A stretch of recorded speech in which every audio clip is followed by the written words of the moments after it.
Balik lagi bareng aku Indah, dan di video kali ini aku bakal ngajakin teman-teman buat belajar tentang spektakuler service dari salah satu coffee shop terkenal di dunia. Pasti tahu kan?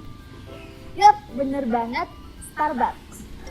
Ini cerita lama, tapi penting banget untuk aku sampaikan ke teman-teman buat yang belum tahu.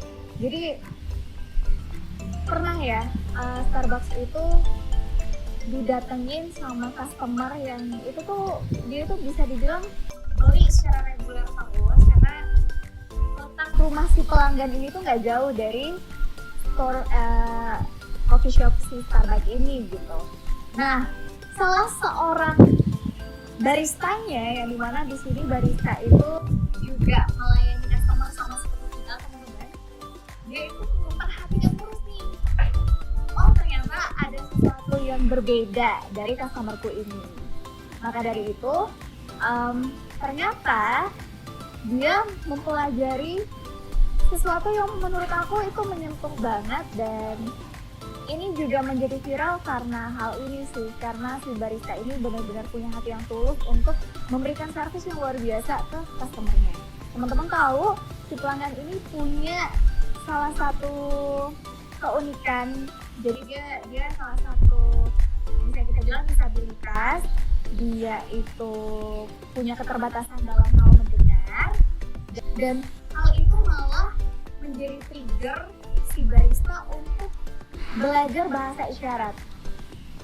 Jadi dia belajar bahasa isyarat untuk bisa melayani customernya ini, karena dia terus merhatiin nih, oh pantes ya ternyata dia itu nggak kadang tuh ngerasa kesulitan waktu mau memesan kayak gitu.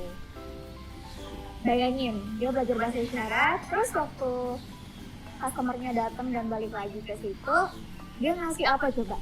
Dia ngasih kertas yang bertulisan kayak gini, hai, aku tuh udah belajar ASL loh, aku udah belajar bahasa isyarat, jadi mulai sekarang, mulai hari ini kamu bakal ngedapetin servis yang sama dengan yang lain gitu loh. Jadi kayak aku, oh my god, keren banget gitu. Aku ngerasa kayak aku sendiri tuh langsung ke trigger, langsung ngerasa energiku ke boost. Wow, keren banget ya Starbucks bisa nge-hire barista yang se-care itu sama customernya, sampai dia dalam kesibukannya, dalam kesehariannya dia masih menyempatkan waktu untuk mengimprove skill yang menurut aku tuh luar biasa banget ya, belajar bahasa isyarat biar customernya itu bisa mendapatkan customer experience yang sama dengan orang lain gitu. Dan karena hal ini aku jadi pengen teman-teman juga ngerasain kalau bukan tentang apa bisnisnya, bukan apa tentang produk yang kita jual dan servisnya, tapi yang namanya servis yang keren banget gitu ya. Let's say kita namain spectacular service gitu. Ternyata itu tuh bukan hanya karena faktor ada budget atau tidak, bukan karena faktor ya wajar karena dia perusahaan besar atau enggak, no, tapi sesimpel karena kita berhasil mendatangkan orang-orang yang seperti barista tadi. Itu keren banget sih menurut aku, dan semoga ini bisa menjadi semangat untuk kita teman-teman, buat kita juga menyadari kalau yang namanya spectacular service itu datangnya dari personally, bukan dari peraturan perusahaan, bukan dari SOP, bukan dari suruhannya atasan kita gitu, tapi dari kita, dari dalam hatinya kita gitu. Aku jadi keinget waktu pernah manggung sama Ibu Wani Sabu. Dia adalah Vice President BCA, Halo BCA. Kita tahu ya, BCA itu kalau dalam service dia udah excellent banget, dan bahkan dia dapat 500 penghargaan di tahun lalu. Dan aku nih jempol. Wani Sabu bilang waktu itu, kalau yang namanya orang service tuh emang itu tuh anugerah dari Tuhan gitu loh. Orang yang punya DNA service itu tidak semua orang yang dianugerahkan Tuhan. Jadi ketika teman-teman di sini merasa teman-teman senang ngebantuin orang lain, senang memecahkan masalah yang orang lain percayakan untuk kita dengarkan, itu tuh kayak kalian punya DNA itu sih. Dan kalau yang nonton ini adalah business owner, coba lihat lagi, jangan-jangan teman-teman tuh udah punya banyak orang-orang yang seperti ini tapi masih belum sesuai penempatan kerjanya, malah mereka misalnya back office bukan orang lain, jadi front office yang mereka jadi garda terdepan untuk melayani customer. Nah itu dia sih, jadi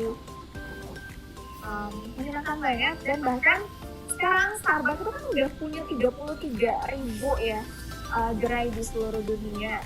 Di Jepang tuh sampai ada yang khusus loh, coffee shop Starbucks yang mereka di sana itu sangat-sangat ramah terhadap teman-teman kita yang berkebutuhan khusus. Jadi kayak mereka top banget sih. Menurut aku ini adalah sebuah study case customer experience yang luar biasa buat kita tiru.